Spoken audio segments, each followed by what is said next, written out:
In this video, I'm going over the 15 best interior defensive linemen projected to be drafted in the 2024 NFL Draft in order of their consensus big board placements. Be on the lookout for your team in this video. You may have some connections to these linemen. Enjoy.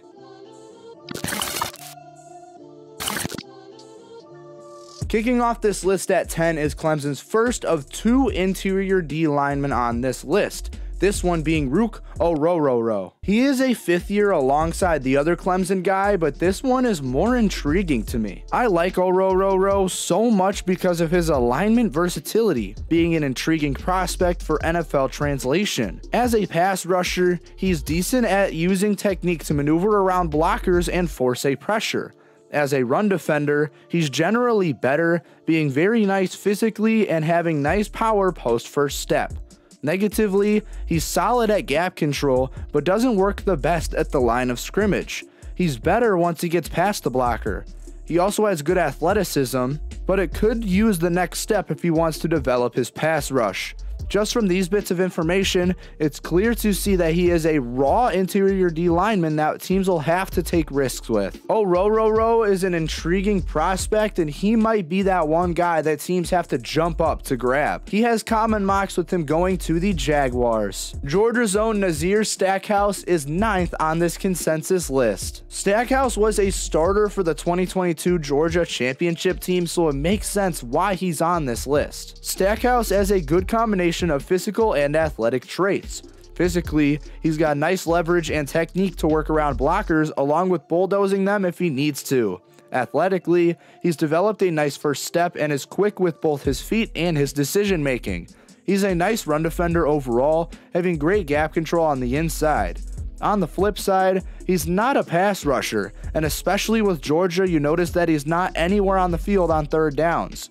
He's a little stiff, and honestly, it's just the production that leans towards him not working in the pass rush. Finally, he's likely just going to be stuck to a zero-tech role in the NFL. Make no mistake, even if he struggles in the pass, Stackhouse still deserves the NFL attention. The most common mock draft placement for Stackhouse is the Cincinnati Bengals. In the 8th slot, consensus has the second Clemson guy on this list with Tyler Davis. He may look a little small height-wise, but he makes up for that in his game. Davis has the play strength to absolutely adore. He's got that explosive first step, which translates into speed to power translation that teams are going to want.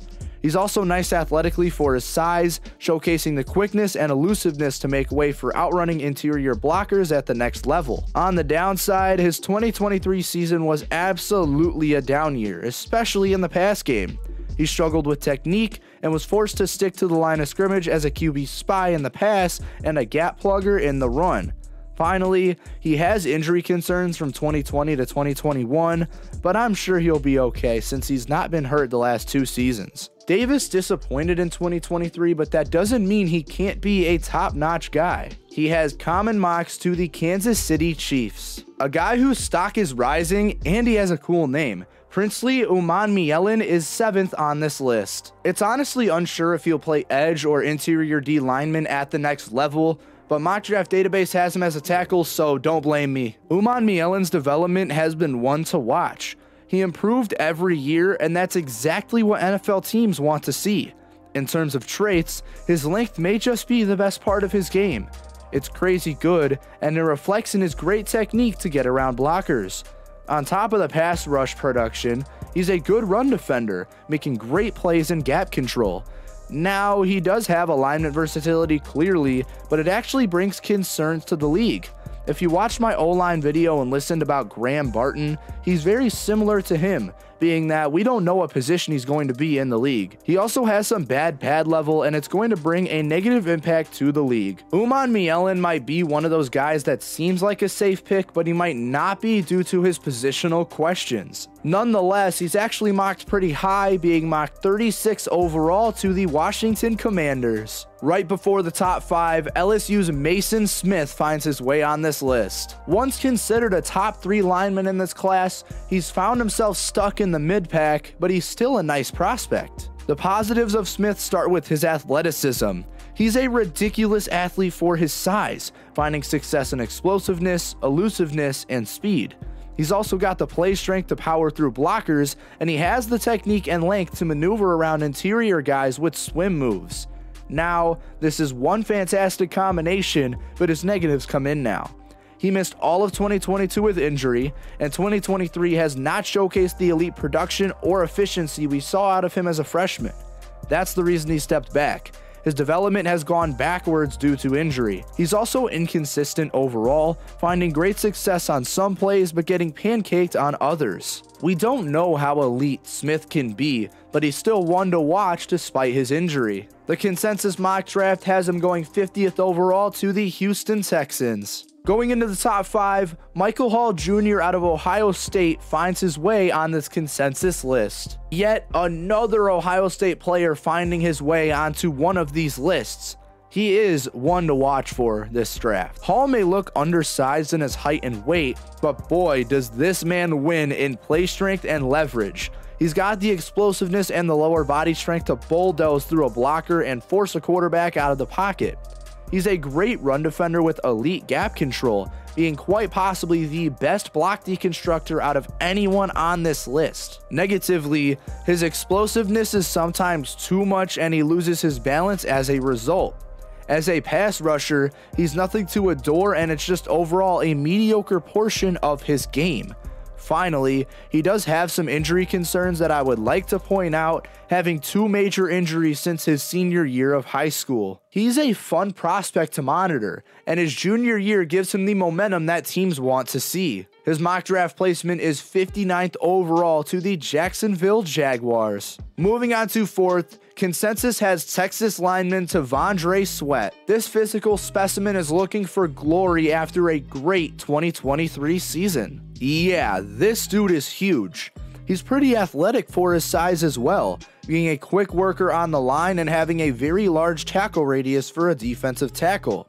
He's not the best power guy because of his strength, but even if he won't move you, you can't move him when he's looking to stop the run, which is where he specializes as an interior guy. On the downside, Sweat does have those weight concerns, and teams may stray away because of his frame. I mean, we see how Maason Smith's first year is going, and we saw his weight concerns coming in, and Sweat is even bigger than him. He's also a bit scheme specific, and he's probably only going to work out as a nose tackle in the NFL. Finally, he's not anything special as an overall pass rusher. Bring on the intriguing future of Sweat. I want to see how this guy pans out in the league. His consensus mock draft placement is 58th overall to the Detroit Lions. Michigan lineman Kris Jenkins is 3rd on this list, rounding out this elite 2nd to 3rd round talent group. He's been disruptive for a couple of years now, and teams are going to love the skill set he brings. Jenkins is a pure run stopper, possibly the best stuffer in this class. I like to think of him as a more athletic version of Maason Smith, having some elite gap control and ability to be disruptive in the backfield using his top-tier play strength. As a pass rusher, he finds most of his success in just bulldozing his way through interior blockers and forcing QBs to leave the pocket. Now, Jenkins does not have that great pass rush element in his game. In fact, he's a lackluster pass rusher with mediocre technique at the line of scrimmage. His explosiveness could use more work, and I would love to see him work on his athletic traits in the offseason.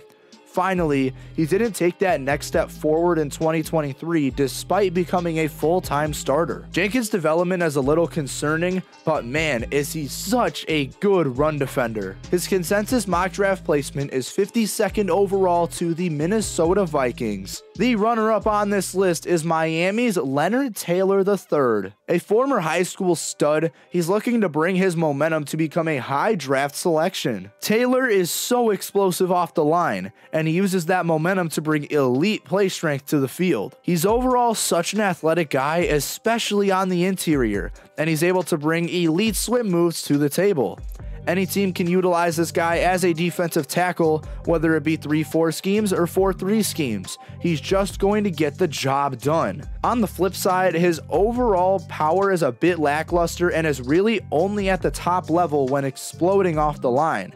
His pad level is also quite mediocre, and he could really use some better attacking points, especially in the run game. Speaking of the run game, his gap control is just okay, and he's better off as a pure pass rusher. Taylor is a nice developing prospect, but his explosiveness and overall athleticism is going to attract teams. He has common mock drafts to the Miami Dolphins and the Philadelphia Eagles. Rounding out this list as the #1 defensive lineman in this class, it is Jer'Zhan Newton, better known as Johnny Newton. He may be the only Illinois prospect to make his way into any of my consensus ranking videos, but his impact is super present. The interior lineman's positives start with the fact that he can really line up anywhere on the line. He's elusive straight from the snap and can be effective in both the pass and the run.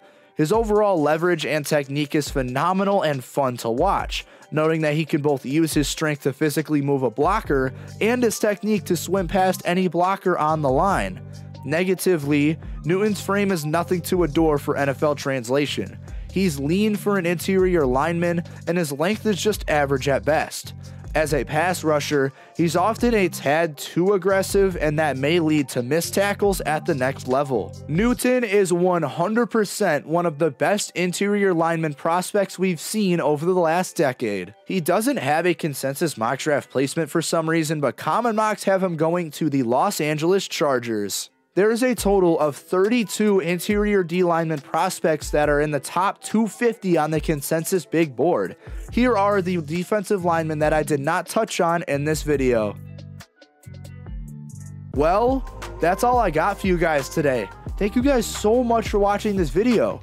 If you enjoyed, please make sure to leave a like and subscribe to the channel for more content like this. I got a lot of NFL draft and college football content coming out in the next few months, so if you're not subscribed, you're missing out. Once again, I'm Chase Keller from Chase Keller Journalism, and thank you guys so much for choosing this channel as your source of sports coverage. I'll see you guys in the next video.